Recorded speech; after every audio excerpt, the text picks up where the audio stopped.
Фотоальбом як летапіс усяго жыцця. Разглядваючы гэтыя здымкі, Любоў Рагачова з усмешкай успамінае часам не самыя простыя жыццёвыя моманты. Яна нарадзілася ў Магілёўскай вобласці ў сям'і ваеннаслужачага. Са сваёй будучай прафесіяй пазнаёмілася яшчэ ў юнацтве, калі дапамагала ў медпункце. Калі пачалася вайна, дзяўчынку разам з маці і сястрой эвакуіравалі ва Ульяновскую вобласць у Россию. Там поступила у фельдшерско-акушерскую школу. Мама меня за руку и туда.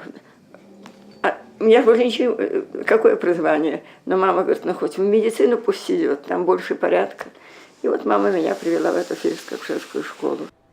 Увесь вольны час праводзіла на дзяжурствах. Пасля вучобы дзяўчыну направілі на работу ў военно-морскі шпіталь, дзе яна працавала хірургічнай медсястрой. Потому что по 10-20 операций приходят поезда. Кроме этого еще приходят поезда, так нас срочно гонят на вокзал. Мы носилки, мы должны грузить, разгружать, эти раненых привозить в свой госпиталь. Но было, вы знаете, это такой был ад какой. Но мы все переносили, знаете, как патриоты. Пасля вайны вярнулася на радзіму, працавала медсястрой у Магілёўскай і Пінскай абласцях, выконвала абавязкі галоўнага врача і акушэркі Ешышскай участковай бальніцы ў Літве, працавала інспектарам маладзечанскага аблздраўаддзела. У 1954 годзе ўзначаліла аддзел кадраў брэсцкага аблздраўаддзела.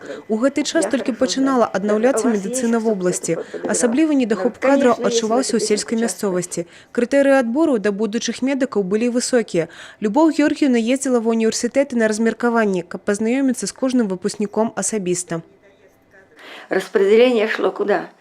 В основном в Минскую область. И единицы давали в другие. Как посмотрят студенты на карту, мы не поедем. В Брестскую область мы не поедем, комплектовали без нас. Я ни одного человека не пропустила мимо себя. Индивидуально с каждым так разговаривала.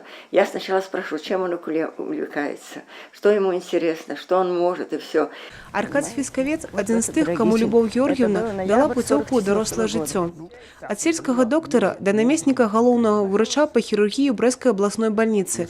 Яны не бачыліся шмат гадоў, але и зараз Аркадий Иванович успоминае той час с теплынёй.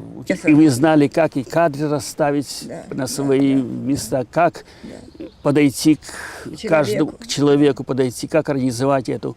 И то, что вы сделали не только в Брестской области в последующем, но и в других местах, где вы работали, подходили серьезно и ответственно.